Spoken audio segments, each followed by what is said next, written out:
गुरुदेवाय नमः। नियंत्रण अपने मन पर क्यों नहीं है? किसी ने प्रश्न पूछा है कि अपने मन पर नियंत्रण हमारा क्यों नहीं होता। गुरु कहते हैं जब तुम जानते हो कि हमारे मन पर नियंत्रण नहीं है तो जानकारी तुमको है ना अपनी कमजोरी की, और तुम्हें कमजोरी पता चल गई तो उसको अपनी मजबूती बनाओ और उसको सुधारो।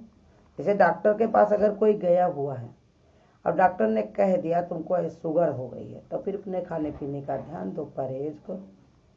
अब अगर ध्यान नहीं करोगे, परहेज नहीं करोगे तो क्या होगा? बीमारी तो बढ़नी बढ़नी है।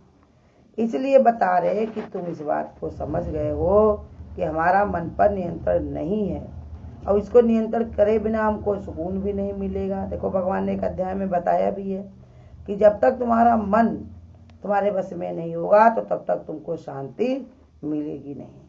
इसलिए भगवान ने कहा मन को हमको जरूर बस करना, क्योंकि अगर हमको दुखों से छूटना है तो अपने मन को बस में करना है, और नहीं तो अगर हमने बस नहीं किया तो ये दुखों से हमारा ताता कोई तोड़वा नहीं सकता। बार बार जन्मना, बार बार मरना। आज तो हम मनुष्य की योनि में है, कल और गिरी योनियों में हो सकते, तितर कुतर, कुत्ते भालू चीता जानवर सांप बिच्छू कुछ भी बन सकते हैं, क्योंकि तामसी गुण में हमको ले जाएगा। जब हमारा सुधार नहीं होगा विषय विकार में जाएगा, इच्छाएं कामनाएं उसको नीचे की ओर ले जाएंगे।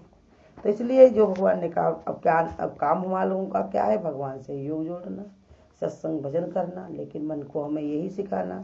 लेकिन अगर सिखा नहीं पाते तो हमारी ये कमी है। नहीं तो सिखाने के लिए हमको क्या चाहिए कि संसार में कोई भोग ऐसा ज्ञानी को नहीं लगना चाहिए कि जिसको पाने की वो इच्छा करे, क्योंकि संसार में जितनी भी चीजें हैं वो सब हमारे लिए किस लिए हैं? सहयोग के लिए मिली हैं, लेकिन उन्हीं में रम जाओ, उसी में चिपक जाओ तो ये हमारे लिए ठीक नहीं है। ऐसी कोई चीज बनी नहीं जिसको पाने के बाद हमें कुछ पाना न शेष रहे। ऐसी कोई चीज खाने वाली नहीं जिसको खा करके हमें कभी भूख न लगे। ऐसी कोई चीज पहनने वाली नहीं जिसको पहन करके दुनिया में तुमसे अच्छा कोई दिखाई न पड़े। इसलिए उसका कोई विचार नहीं करता। वो जानता है कि जो साधारणता में जितना मजा है उतना ये सब चीज दिखावा में नहीं होता।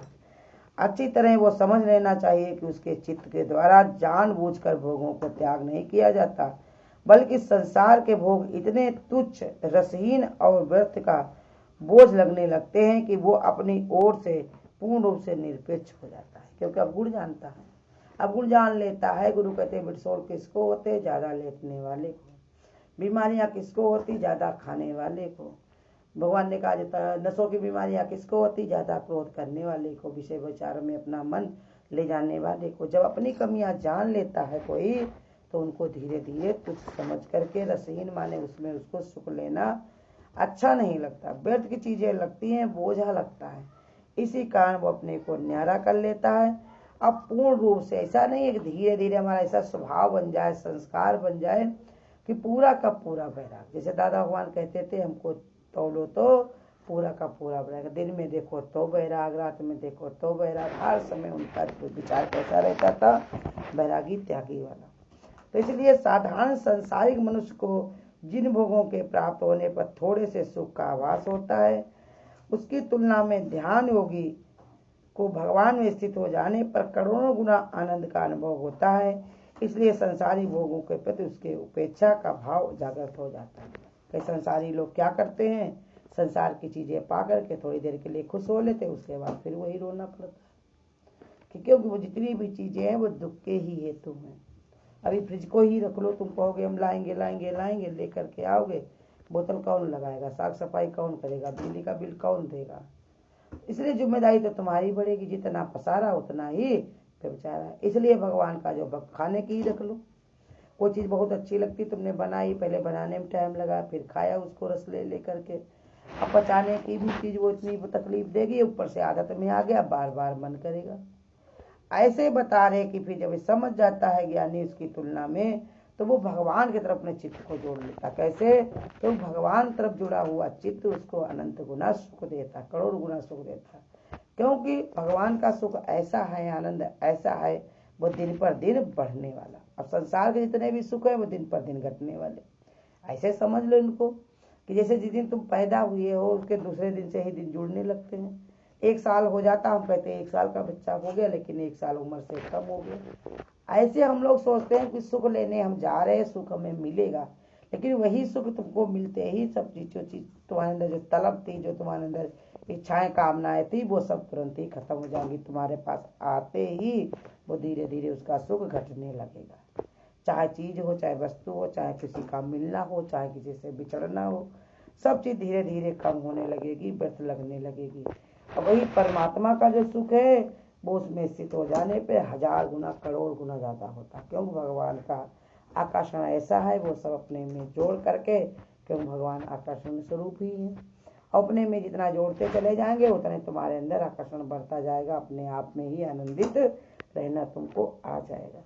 इसलिए भगवान कहते हैं हमेशा अपना विचार ऐसे रखो, मन को अपने जीत करके रखो। नियंत्रण अपने मन पर ये करो कि मन तुम हमारे हो, हमने तुमको अपने अंदर ही संकल्प के द्वारा पैदा किया है और तुम्हारे ही कहने पे रखो। मन तू ज्योति स्वरूप है, अपना मूल पहचान।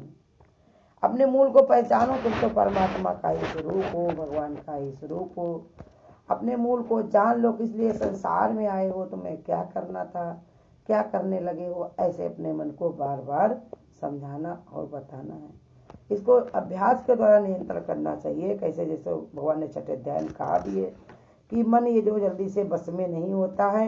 कितने सारे लोग ऐसे होते हैं कि मन के विचारों के कारण अपने को संभाल नहीं पाते हैं। क्यों मन को हाथी की तुलना दी गई, वायु की तरह कहा गया है, तो इसलिए चंचलता इसकी बताई गई है तरह तरह से। तो भगवान से अर्जुन पूछते हैं कि हमारे वश में नहीं होता, तब भगवान इसको समझाकर बताते हैं कि ये कैसे वश में होगा। अभ्यास और वैराग के द्वारा। इसका जब निग्रह करते रहोगे, हर समय जब इसको देखते रहोगे, समझाते रहोगे, तब ये वश में होगा। करत करत अभ्यास से जड़मत हो सुजान, और रस्सी आवाज जात के पत्थर पर पड़े निशान। यद्यप कुएं से पानी निकालने के लिए प्रयोग में लाने जाने वाली रस्सी कुएं पर लगे पत्थर की तुलना में कई जगह अधिक गुना कोमल होती है, परंतु बार बार पत्थर पर घिसने के कारण पत्थर में भी अपना स्थान बना लेती है। इसी प्रकार मन को बस में करने के लिए अभ्यास की बहुत बड़ी महिमा है। इस अभ्यास के करने से कभी उकताना नहीं चाहिए। प्रारंभिक असफलता से घबराना नहीं चाहिए। संसार में जितने भी क्षेत्र हैं, सफलता जिसने पाई है, उनके मूल में अभ्यास की ही महिमा दिखाई देती है। जैसे इसी अभ्यास के भगवान बताते हैं कि जब जब विषयों की ओर ये मन तुम्हारा भागे, तब तब उसे उधर से खींच करके अपने वश में करना चाहिए।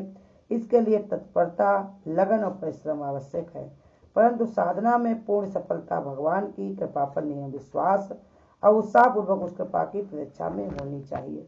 कहते देखो कि जितने लोगों ने सफलता ली है, काहे के कारण? अभ्यास के कारण। अभ्यास हमारा जरूर हो, और सफलता तो देने वाला परमात्मा हमारे साथ में है। विषयों में अनुकूलता का आभास होने से उसमें सुबुद्धि और रमणीय बुद्धि हो जाती है। यही विषयों में राग कहलाता है। परंतु दत्तचित्त होकर माने दांत गड़ाकर चित्त को उसमें देखना चाहिए। होकर इस पर विचार किया जाए तो निश्चय होने में देर नहीं लगती। ऊपर से सुख कर और रमणीय दिखाई देने वाले विषय वास्तव में अत्यंत क्लेश पूर्वक दुख रूप कष्ट रूप ही होते हैं। इस प्रकार बार बार विचार से महापुरुषों ने सत्संग से भगवान की कृपा की थोड़ी सी झलक भी मिल जाने से विषयों से सुख बुद्धि असमाप्त हो जाती है। अब यही विषयों में वैराग होने लगता है। यहाँ ये अवश्य समझना चाहिए कि सांसारिक विषय सर्वथा त्याज्य नहीं है। कुछ परिस्थितियों में ही परोपकार के लिए सहायता और उपयोगी भी सिद्ध हो सकते हैं, परंतु उन्हें केवल उचित उपयोग तक ही सीमित रखना पड़ता है। उसके सुख पाने की आशा केवल एक दुराशा ही है। कहते अगर तुम्हें कोई चीज मिली है और तुम उसको फेंकना नहीं, लेकिन उसमें जो आसक्ति है उसका त्याग कर दो। जिसको उसकी जरूरत है उसके पास उसको पहुंचा दो। जिसको इसकी आवश्यकता है उसके पास उसको भेज दो। उसमें अपने चित्त को जोड़ करके न रखो। उसमें जो है अगर तुमने आशा लगाई कि हमारा ही है, हमारे साथ में जाएगा, हम लेकर के जाएंगे, तो ये दुराशा ही है। सबकी छूटने वाली चीजें हैं। दुनिया की चीजें जो भी चीजें हैं, ये शरीर भी हमारे साथ में जाने वाला नहीं है, तो चीज वस्तु जो चीजें हैं वो सब हमारे साथ कैसे जाएंगी। इसलिए भगवान ने बताया कि नाली खुद जाने पर हमें अधिक किनारे मिट्टी लगाकर वो सुनिश्चित करना पड़ेगा कि नाली में आने वाला पानी नाली के बाहर नहीं जाए। ऐसे ही भगवान की तरफ जो चित्त जुड़ जाता है तो चित्त वृत्ति को भगवान की ओर से ले जाने में चित्त को बार बार भगवान में लगाना पड़ता है और साथ ही चित्त वृत्ति की सब ओर से सुरक्षा की जाती है, कहीं वो बाहर विषय की ओर ना जाने पाए। कहते बार बार इस पर ध्यान किया जाता है, विचार किया जाता है कि हमारा चित्त बड़ी मुश्किल में भगवान की तरफ मुड़ा है, वो ये बार बार जाने ना पाए। ये गुरु की बड़ी कृपा है हम लोगों की, जो मन को अपनी ओर खींच लिया। अमन को ये साध संगत भगवान की भक्ति अच्छी लगती है तो उसी में ही रमे रहने दो, विषयों की ओर इसको जाने ना दो, और जाता भी है तो निकाल कर हटा करके लागो। इसके ऊपर हमेशा ये नियंत्रण करो कि देखो ये कहीं भी ना जाए। छूटेगा कैसे इसकी आदत कि विषयन को विषम जान के तज विषयन किया। जितने भी विषय हैं उनमें जो विष भरा है वो दिखाओ तो अपने आप ही मन भाग करके इधर आएगा भगवान की ओर, परमात्मा की ओर। तभी ये जुड़ेगा जब वहां से तुम हटाओगे। और जब तक तुम हटा नहीं पाते हो, अपने आप को ही कमजोर बना के रखा है, तुम कर नहीं पाओगे तो ये तुम्हारी बहुत बड़ी भूल है। भगवान ने कहा क्योंकि कितने संत महात्मा ऋषि मुनि हुए, उन्होंने अपने मन को जीता हुआ। हमारे गुरु को ही रख लो, दादा भगवान को रख लो, गीता भगवान को रख लो, उन्होंने अपने मन को जीत कर हमको दिखा दिया कि मन हमसे बड़ा नहीं है बल्कि मन के हम बड़े हैं। मन तो हमारा नौकर के समान है, मैं मालिक हूँ। जब तुमने नौकर को अगर तुम मालिक बनाओगे तो अथाह दुख पाओगे। इसलिए गुरु कहते तुम मालिक बन करके नौकर माने जो कहे उसको ना कर, सोच समझ कर उसको कोई भी कार्य करो तो सोच समझ के करो, तभी तुमको जो है आनंद मिलेगा, तभी इसका नियंत्रण हो पाएगा। अन्यथा तुमको बार बार संसार में आना जाना लगा रहेगा और जितनी बार आओगे दुख ही दुख पाओगे। हरिओम। अगर आपको आज की वीडियो अच्छी लगी हो तो वीडियो को लाइक और शेयर करना ना भूलें। आगे की वीडियोस देखने के लिए चैनल को सब्सक्राइब करें और नोटिफिकेशन बेल को ऑन करें।